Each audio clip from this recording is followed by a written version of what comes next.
काँग्रेसच्या कार्यक्रमाला सरन्यायाधीश भूषण गवईंच्या मातोश्री डॉक्टर कमलताई गवई उपस्थित राहणार नाहीत। कमलताई गवईंचे उपस्थित न राहण्याबाबतचं पत्र व्हायरल झालं।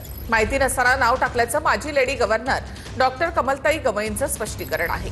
तर 5 ऑक्टोबरला अमरावतीमध्ये राष्ट्रीय स्वयंसेवक संघाचा कार्यक्रम आहे। एखाद्या कार्यक्रमाला गेलं की आपली विचारधारा बदले असं मुळीच नाही। एकमेकांच्या कार्यक्रमात गेलं पाहिजे अशा मताचा मी आहे। भूषणजी एका मोठ्या पदावरती पोहोचलेले आहेत।